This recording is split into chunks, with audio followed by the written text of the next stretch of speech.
Good evening, everyone. Time for another silver update. This is the 2-hour chart of silver provided by netdania.com. You can click on the link below. Now, this is the chart I've been covering for a while because I've been trying to predict whether or not this line is going to hold. You can see the line was penetrated, but then we rallied up. Very interesting day with the Bernanke-Jackson Hole speech. The take that I've read so far, and I haven't had enough time today to research it completely, but the take that I've read is that with the initial impression that he gave was that QE was held off, but apparently when people went into the text of the speech, there was an indication that QE3 was actually going to occur at some future date, but we don't know what that date is going to be. So that is the apparent explanation for the activity that we had. Now you can see that this is consistent with the bottom that I've been pointing out here, with this disparity between the MACD slope and the price slope. So that's what we're looking at. We're thinking that this is the bottom for this move. A very interesting move today in that we had a very large kind of range expansion. Not quite the same thing in gold, and we'll see when we look at the percentages. It looks on the chart very similar, but if we go over to the percentages, we can see that now for the year silver is up. Let's zoom in a little bit. You can see that silver is up for the year 14.42% at a price of 31.6.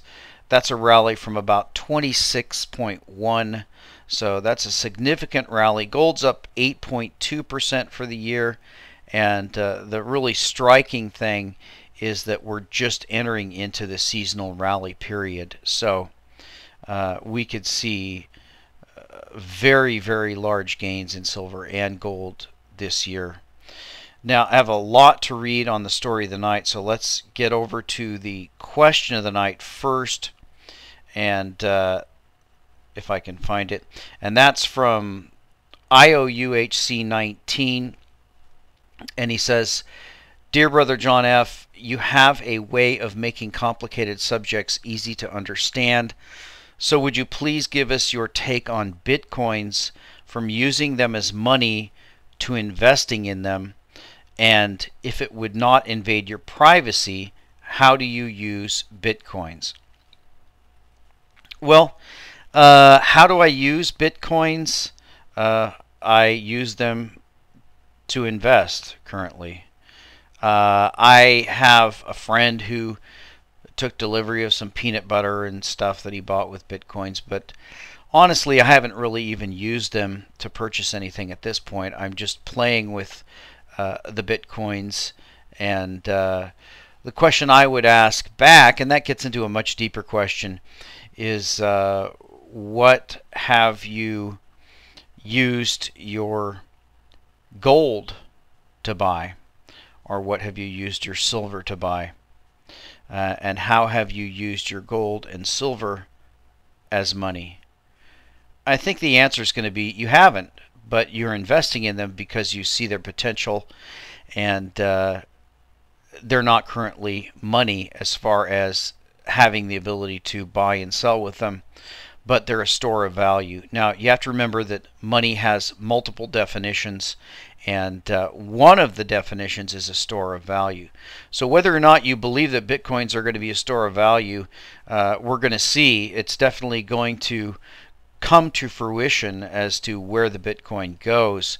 Now, people have asked about Bitcoins. Well, what is their worth? What is their value?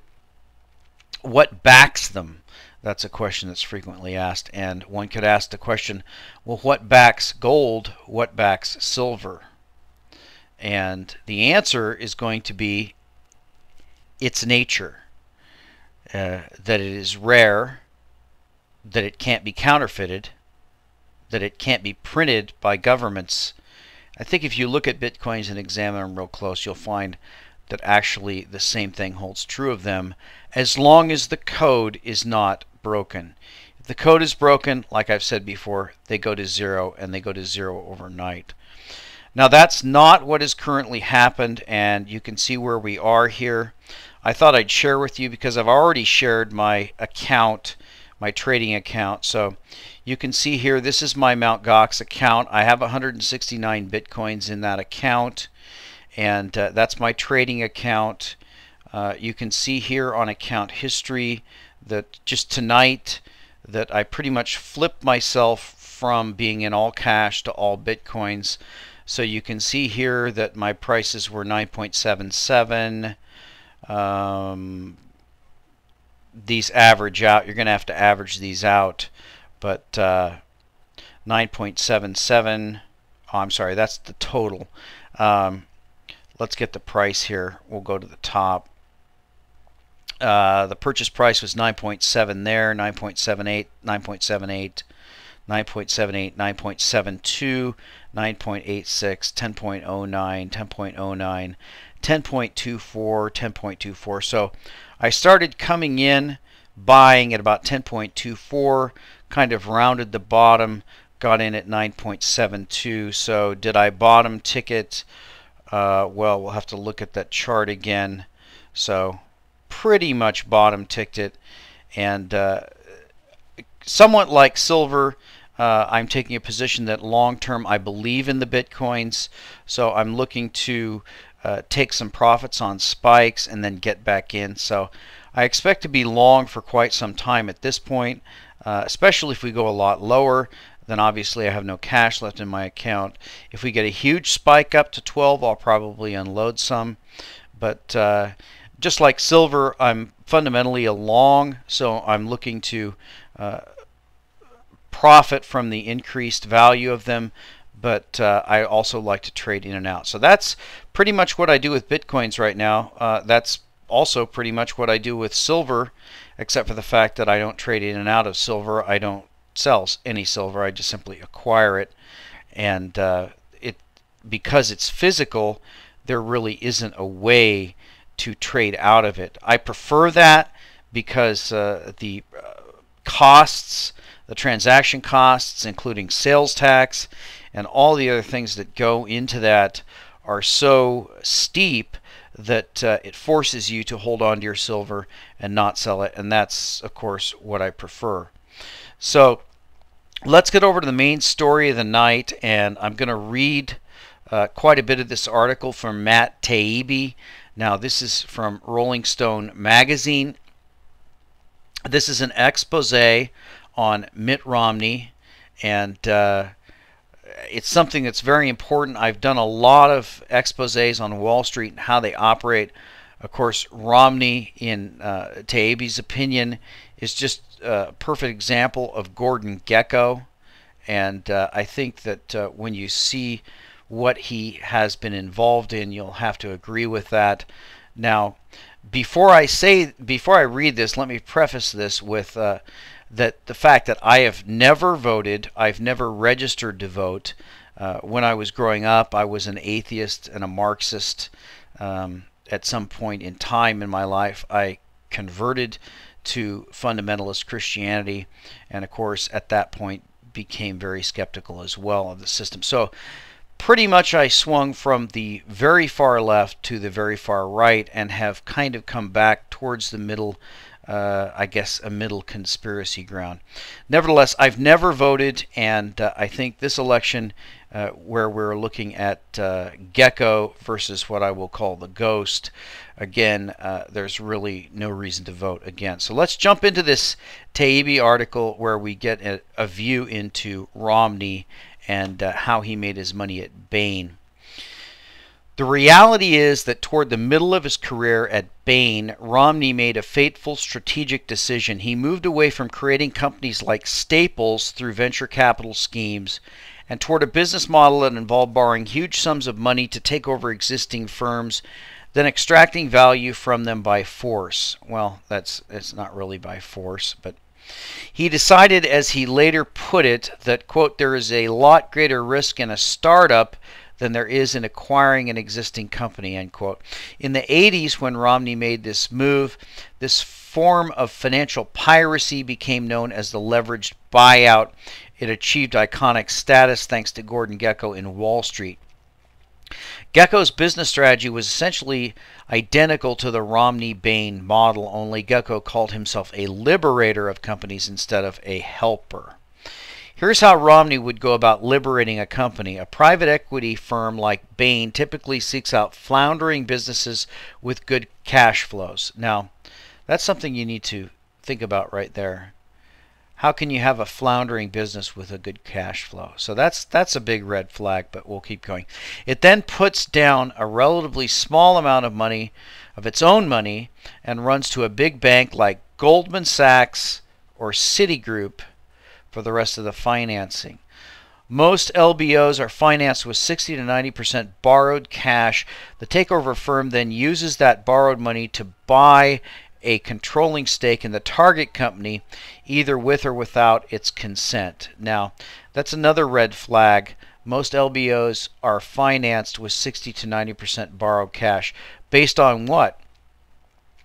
What is the borrowed money based on? On the assets of the firm you're going to buy? Well, that obviously doesn't make any sense.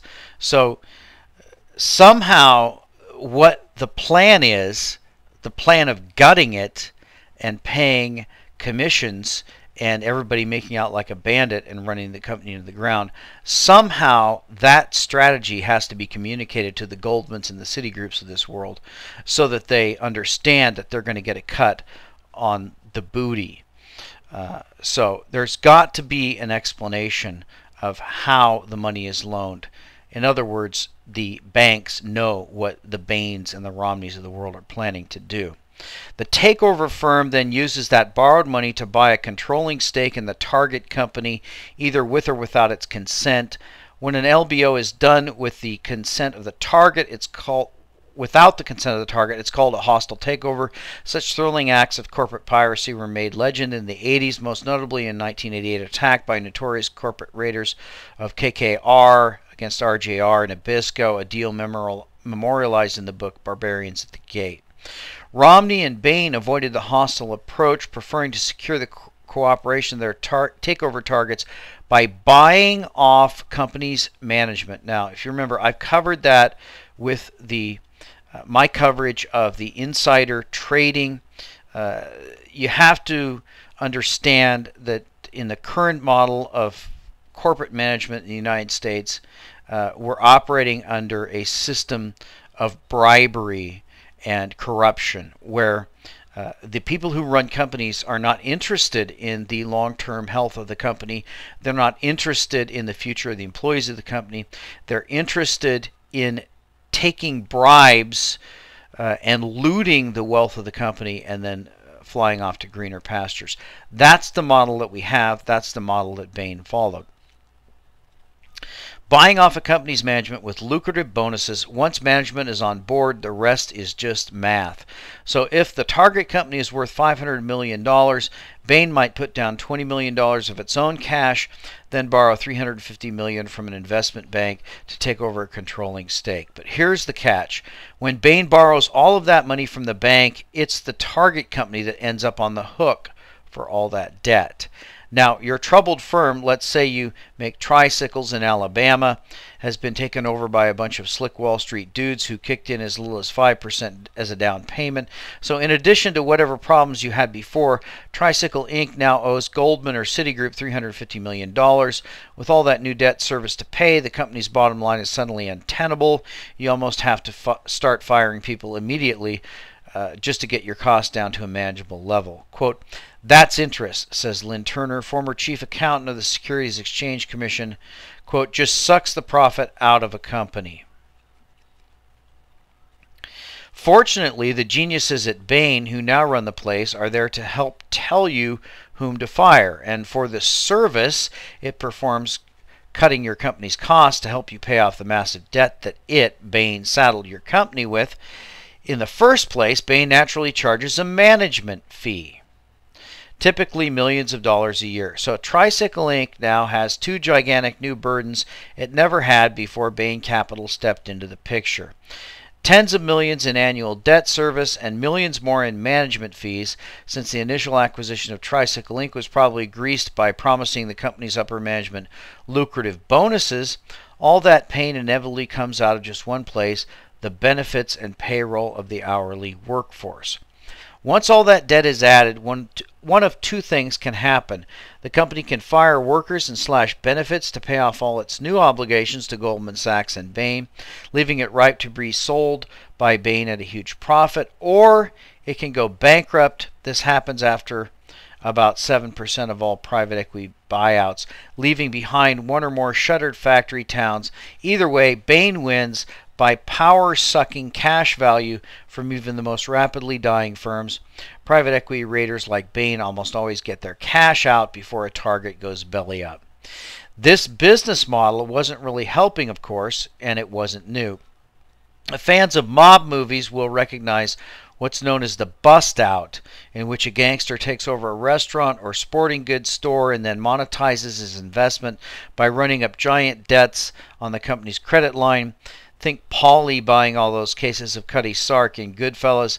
When the note comes due, the mobster simply torches the restaurant and collects the insurance money. Reduced to their most basic level, the leveraged buyouts engineered by Romney followed exactly the same business model. It's the bust out, one Wall Street trader says with a laugh. That's all it is. Private equity firms aren't necessarily evil by definition. There are many stories of successful turnarounds fueled by private equity, often involving multiple floundering businesses that are rolled up into a single entity, eliminating duplicative overhead. Experian, the giant credit rating tyrant, was acquired by Bain in the 90s and went on to become an industry leader. And how did that happen? That's another story. But there's a key difference between private equity firms and the businesses that were America's original industrial cornerstones. Like the elder Romney's AMC, everybody had a stake in the success of those old businesses, which spread prosperity by putting people to work. But even private equity's most enthusiastic adherents have difficulty explaining its benefit to society.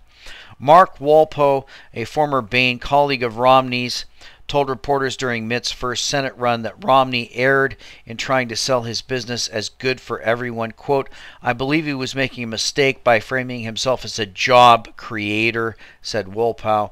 That was not his or Bain's or the industry's primary objective. The objective of the LBO business is maximizing return for investors. When it comes to private equity, American workers, not to mention their families and communities, simply don't enter into the equation.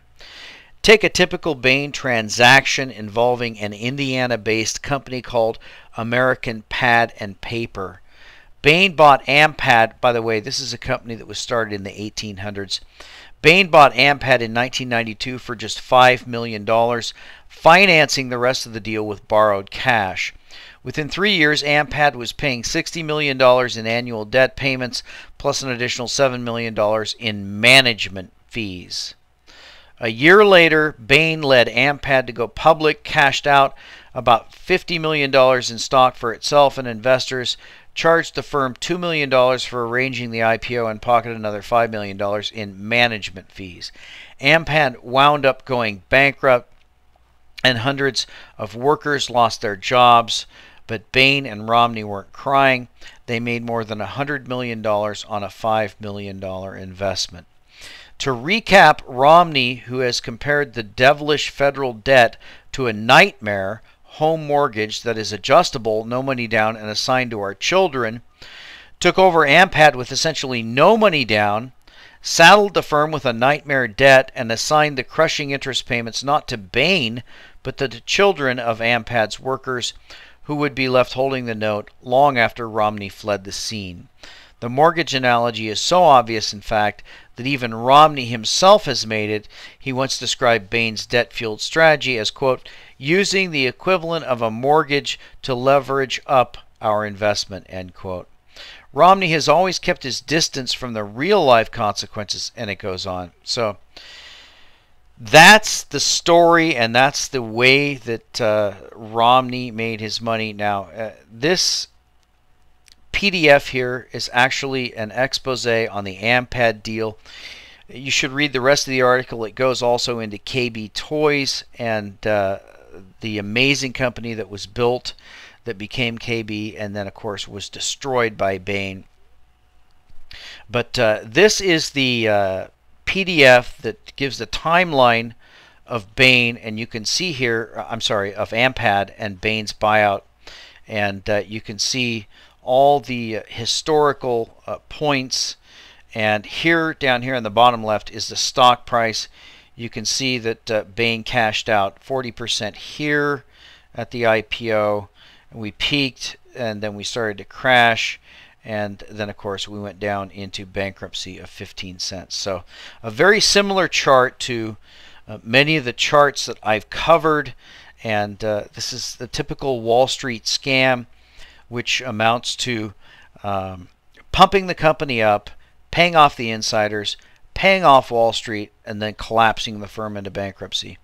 So that's your choice that you have. Now, of course, I haven't had an opportunity to talk about what I termed the ghost. Of course, there's not much you can say about a ghost because a ghost is something that you pretty much can't see most of the time. So Romney is very clear in who he is. It's an open public record. He is Gordon Gekko. He represents the Wall Street elite who love to loot middle America and pocket the profits. Then again, the ghost, Obama, we simply know nothing. After 4 years, we know absolutely nothing at all about him. As someone who spent a number of years in law school, I would love to read some of the law papers that Obama wrote and what his opinion is about the first 10 amendments and the ones that he's currently gutting. But of course, all of his records are sealed, and we can't find anything about him. So our choice in this election is Gordon Gekko versus the Ghost. And as you can see, we really don't have any choice at all.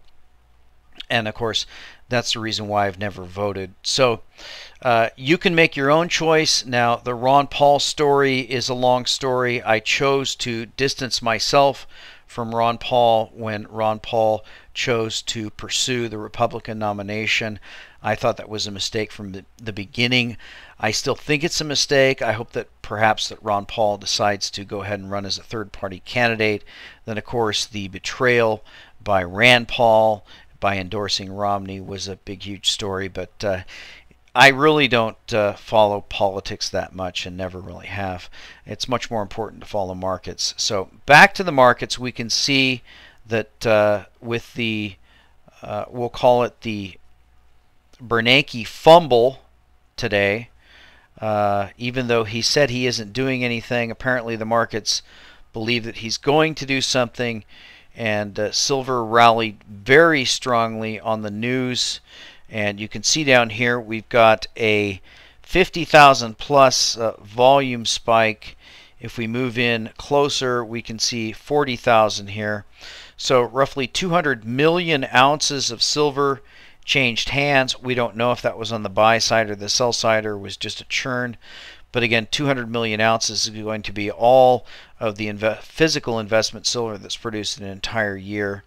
And if that really was a buy, then we're going to see a lot of upside from here. And then we'll move very quickly to the 34, 36, and very quickly up to that record level around $50. And we'll talk to you next time.